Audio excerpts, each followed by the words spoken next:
Hello and welcome to Arm with Controllers. It's Fabs here, and today I'm playing the just released Injustice: Gods Among Us. Now, I'm a big comics nerd, in particular DC, so this game I was obviously really excited for, and I'm pretty glad that it does play rather well. So I'm going to be going over the basic arcade mode of sorts, and playing as Black Adam, who happens to be one of my favourite characters in DC, well in comics in general. So another reason why when he was announced it was just a case of, yep, this game is being bought. So, first up, it's Aquaman. Now, good old Aquaman, he is undergoing a massive push, attempted popularity by DC Comics, possibly because they're so sick of all the he shags fish jokes. But never mind. So, what can I say about this game? I've done a fantastic job of making each character play and feel like their respective, comic counterparts. I mean, Black Adam here, much like his good counterpart, Shazam, lots of lightning, lots of magic stuff. I mean, I don't think I've ever seen him do some of these moves in the comics, considering he's more of a flying brick like Superman, but what the hell, it still looks good, and yeah, they've managed to get him down perfectly in terms of his animation. You'll notice how he's constantly hovering, always floating above people, not deigning to be on the same level as them. Which is something that one of the writers for Justice League at the moment has said he wants to instill in Black Adam. So it's pretty cool, we've got this kind of synchronicity going. So I'm currently fighting in Atlantis, and well, I was fighting because Aquaman just got flattened. Well, who's up for sushi? So Black Adam, he's a complex character. He's not exactly a good guy, but he's not really a bad guy either. Oh well. Here we go. It's Captain Marvel. Well, the artist formerly known as Captain Marvel, since they've just given up and said, right, he's Shazam now. So yeah, you have to have this fight, considering these two are effectively arch rivals. Poor old Captain Marvel, though, he did suffer in popularity compared to Black Adam, because in roughly 2000, I believe it was, during the Justice Society of America comic, Black Adam was introduced as a character, and the writer Jeff Johns, he really put a load of work into him to making him awesome. And as such, Black Adam now is ridiculously popular. Poor old Captain Marvel, though, he just is viewed as a kiddier version, which is a profound shame because he certainly does have his place. And here I am, I'm just trying to activate the stage transition thing here. Because in this stage in particular, Arkham Asylum, it's really quite cool because there's a lot of shout-outs both graphically and in terms of what you see to the old Arkham Asylum game, unsurprisingly, including an interesting bit of the Scarecrow, but we're not seeing that. Yeah, get used to hearing that, by the way, because sadly I didn't think to give him a couple more win animations or even a different voice. Never mind. Okay, it's Wonder Woman, and she's dressed up in her Flashpoint outfit. Flashpoint being a mini-series a couple years back that effectively established the new status quo in DC. Okay, so we're just beating each other up, throwing various bits and pieces at us. Wonder Woman, much like Aquaman, another character they're trying to really push in terms of popularity. Problem is, no matter, they can't seem to do right for doing wrong. For example, her main outfit in this game, she wears trousers.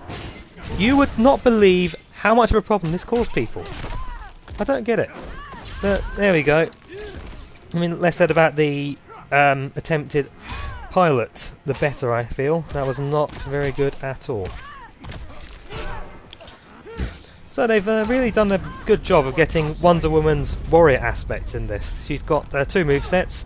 One of which is the classic Lasso of Truth. The other one, which she's got now, is the Sword and Shield. Once again, old Amazon warrior deal, which is nice. Of course, I don't know how that shield returns. It makes very little sense. And yep, here we go. Black Adam's awesome attack. I do like this one because it really emphasises the brutality that defines Black Adam. If he decides that you've done something to wrong him, you're going to be dead by the end of it. This is a man who will push someone's face through their head with his palm. Yeah, so he's a very violent, angry man, which is probably why I like him. Okay, we're in the Batcave, and oh, it's Doomsday! Everyone's favourite walking plot device! Yeah, I'm not a big fan of Doomsday. I'm going to admit that. He's just, you know, there's no personality. He was designed purely so they could pretend to kill off Superman for a while. And yet they keep bringing him back for, I don't know what reason. They've got a weird backstory for him involving faux Darwinian genetics. Give me Black Adam any day. Granted, Doomsday does appear to be holding his own quite well here. Okay, and his ability, as you can see here, he can cover himself in more chitinous armour, which means he can shrug off most attacks. I mean, he'll still take damage, but he's not going to get stopped. Which means for a character like Black Adam here, you really got to stay as far away as possible, because poor old Adam isn't so good at getting in your face. He's very much a zoning character. And I just threw some grenades I found. And you see, the environments as well. I think that's a really good part of this game. You can really do all kinds of crazy stuff. Like, as you can see, I just managed to free some of Batman's grenades, because Batman keeps grenades lying around now. There's all kinds of stuff that can be done. Hopefully we'll see a few more of it. And they couldn't even be bothered to show me the animation. Thanks. Making sure it was really worthwhile a win, but never mind. Yes, yes, Black Adam, we know you don't like dictators. Wait, no, you do like dictators, because you are one. God damn it. Anyway. We're in Metropolis and Cyborg. Another character I don't really care about.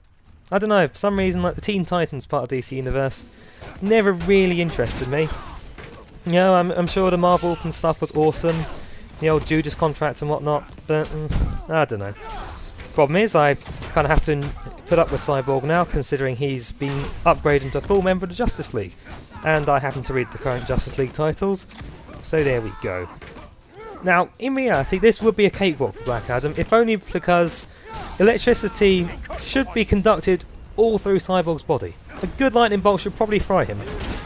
But no, of course, there's the old plot armour device that came up with Nanomachine's son, you know. Here we go, stage transition. Just hidden through an office. Don't understand. Whenever there's, you know, a nightmarish event going on, people will still be in the office. It's really quite strange. I suppose you really want that paycheck. And here we come again, and yes, good, we do get to see animation. God, that's brutal. Nice. Nice. This will always be a world of dictators. Zap. I shouldn't enjoy the screams of my opponent, but well, that's who I am. It's the Flash! Now, I like the Flash, but they don't know what the hell they did to his outfit here. It looks atrocious. Too many crazy armour lines. I mean, yes, that is effectively what has happened with the Jim Lee redesigns, but for some reason they're not as offensive on the printed page than they are here. And I must admit, I've not really seen much of what the Flash can do in this game. I mean, that's pretty cool there. Well, but then there's the fundamental problem with characters like the Flash, that if you take their abilities to a logical conclusion, there wouldn't be a fight because, you know, it'd be over already. And you wouldn't even realise because you'd be too busy waking up in the hospital. Of course, one thing that they always do forget to include about Flash is something only ever happened once, I think, in a 90s issue of the JLA, the Infinite Mass Punch, where basically he accelerates so hard, and according to certain laws of physics, I'm afraid my knowledge isn't as strong as it should be on that, because he's approaching the speed of light, his mass is becoming infinite, I believe, and so he effectively hits someone with that much power. It's nice, but they never really get him to do that these days. For that matter, I wonder if he talks about flash facts in this as well. Considering that used to be his shtick. He was, in the 90s, he had, well, sorry, the 90s, no, the 50s, the now late, sadly, Carmen Infantino, he created, like, Green Lantern, and The Flash. He'd always try and put a bit of science into their stories, which is really quite cool. And, you know, The Flash would always pay homage to that by he'd make some kind of point and declare it to be a flash fact. However, no amount of flashbacks can save you from a man powered by 6 gods. Yeah. Okay, who have we got now? Ah, Sinestro! This is a very interesting matchup now. Because Sinestro, like Black Adam, was, the opposite number of one of the heroes. With, similar power set and whatnot. And the same writer, Jeff Johns, took these guys and molded them more into sort of anti-heroics stances by really playing up an authoritarian viewpoint on their part. Things like Sinestro, he's not so much the mustache-twirling villain he might look like, but he craves order, and as such he turned his planet into a fascistic paradise of sorts, a police state, and he didn't see anything wrong with what he was doing. And Black Adam in some ways is similar, in that after his homeland was invaded by the mad police Achton, he retook it by force, and he killed everyone who disagreed with him. But he did turn it into a sort of paradise. Now, of course, considering political theory and whatnot, for the most part people don't seem to like authoritarian dictatorships. So these guys do tend to get plastered as the bad guy. But there's still a lot of room for discussion in these comics, I find. In particular, Black Adam, the JSA storyline Black Rain, where he returns to his homeland, kills a dictator, and takes over. See, that in particular has a good discussion of the issues at mind between, foreign intervention, if it's right to randomly kill people if they're evil. Worth a read, I'd say. So, Wayne Manor, Lex Luthor. I like Luthor. He doesn't get as much love as he should do, I feel. Which is a shame, because what we have here is the man who dares to challenge the gods. And you have to emphasise here the man part, because aside from his intellect, he is thoroughly unremarkable. And that his prime opponent is, often regarded as the most powerful being in the universe. That takes brass balls, I tell you. And much like Sinestro and Black Adam, he doesn't do this because he wants to, rule the world. No, because he wants to make the world a better place for humanity. The recent Action Comics reboot had a line from Luthor that perfectly explained why he hates the interference of Superman. Because he compared it to the intervention of, I think, the cane toad in Australia, which, when it started flourishing, wiped out so many formerly indigenous species. He doesn't want this to happen to us, obviously, and when an alien like Superman turns up, you are going to be concerned. So, he does have a point. But of course, the problem is Superman is a genuinely nice guy, so Luthor comes across as a bit of a dick instead. But never mind. Now, I don't see how he blocked that. I mean, come on, this is Black Adam. Power of 6 gods versus your armour. I mean, yes, your armour's awesome, I know that. Anyway. Oh dear. Well, that's unfortunate. And I've just noticed, he's fighting with his head exposed. Now, I don't know, but I think a smack from Black Adam would crack that bald head like an eggshell. And then, the smartest man in the world, brains would be all over the place. Never mind. Okay, so what we have established, though, is that Black Adam, as a character, is not a rushdown guy, particularly when it comes to zoning. He needs to sort of disable the opponent, then do damage and get out before they can get close.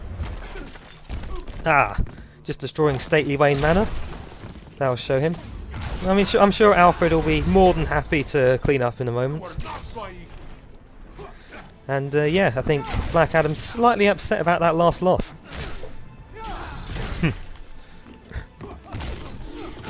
Now, Lex Luthor has undergone a lot of different transformations of sorts over the years. Started out as a crazy mad scientist. In the 80s, he was reinvented as a corrupt businessman of sorts. He still had the scientific acumen, but he was the untouchable villain because he'd always have his army of lawyers behind him.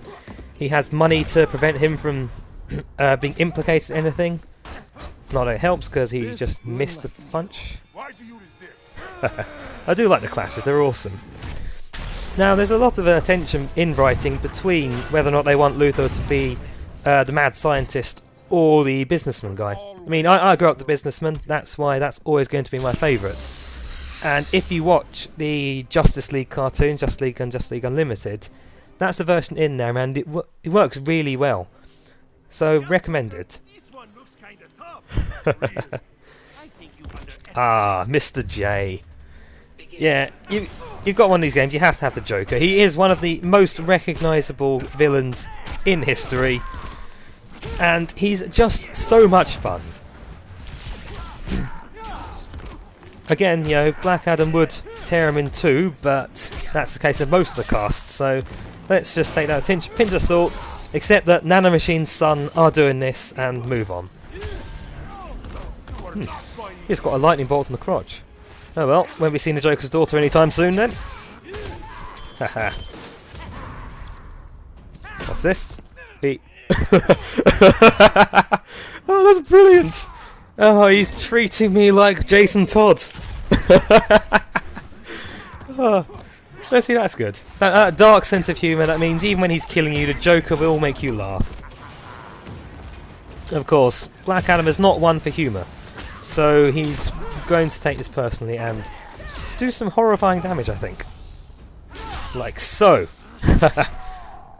Right, now the Joker is best known for his iconic smile. He has been punched in the face so many times by Batman.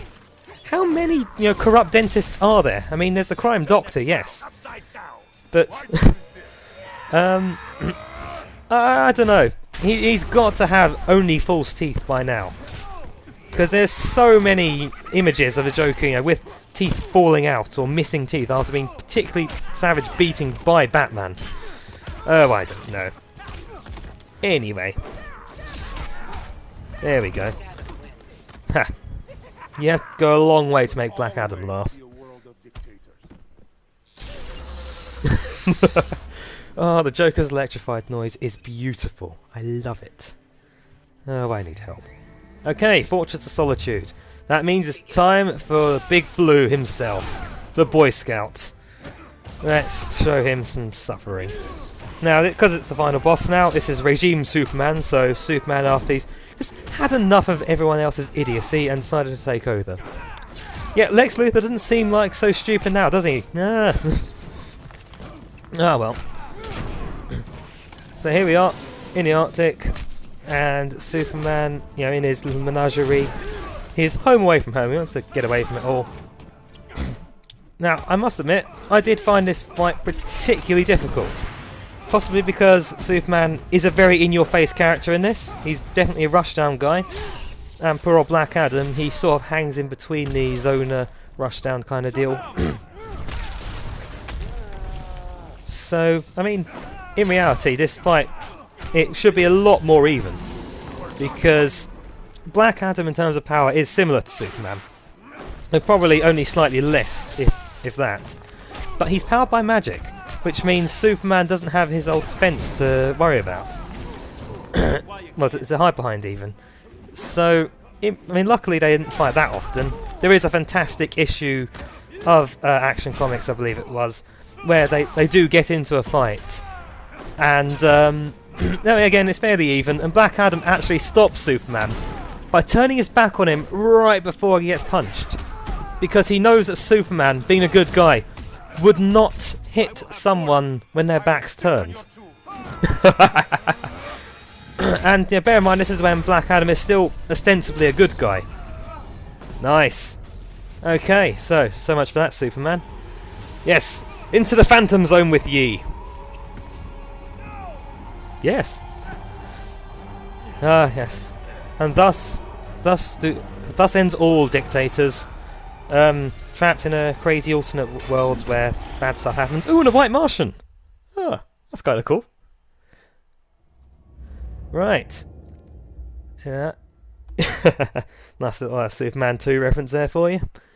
Okay, so that's me one. And we got our ending where Black Adam basically eradicates all life in the world aside from his home country of Kandak and rules like a dictator.